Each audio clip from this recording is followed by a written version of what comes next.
Don't forget to subscribe and leave a comment on this video saying I subscribed. Let's get into it.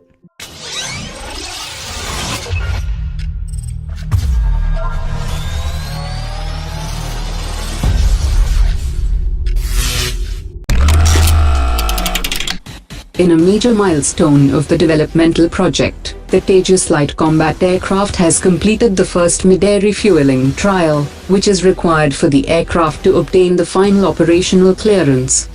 The Tejas Limited Series production aircraft number 8 has successfully completed the wet engagement by transferring 1,900 kilograms of fuel, and the refueling was carried out at an altitude of 20,000 feet.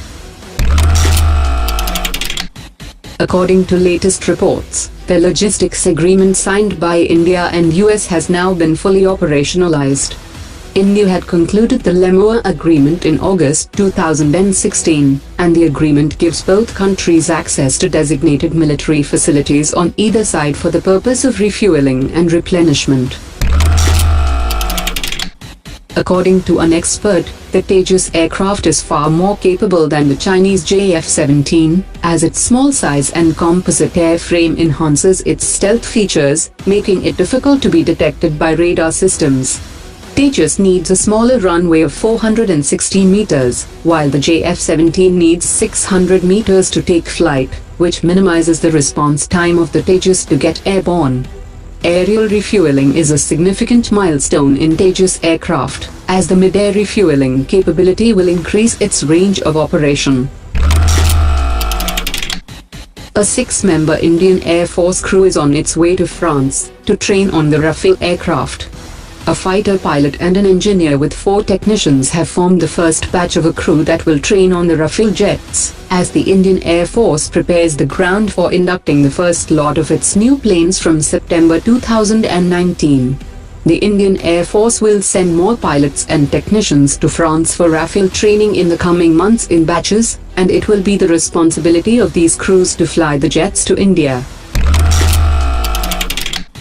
The Indian Army is planning to shift the headquarters of the Rashtriya Rifles from New Delhi. The change in the headquarters will accelerate the decision-making and the execution of operations. The Indian Army is planning to undertake a joint test of the K9 Vajra self-propelled systems along with the M777 howitzers.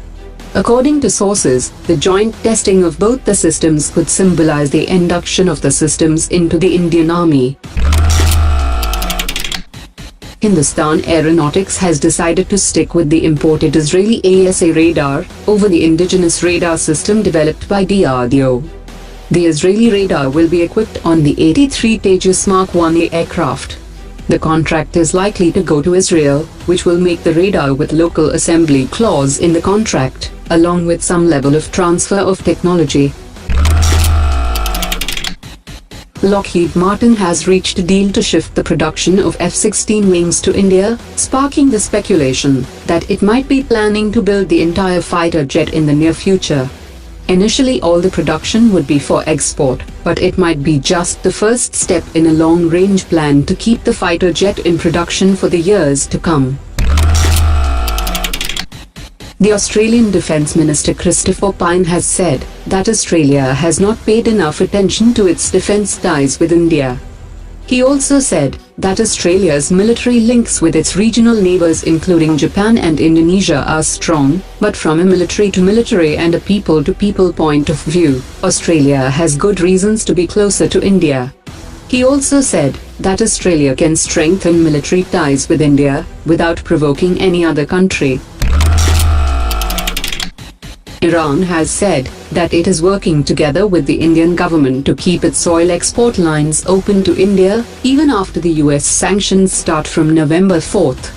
The Iranian Roads and Urban Development Minister has described the US as an outsider to the region, and underlined the need to strengthen the traditional relationship between India and Iran.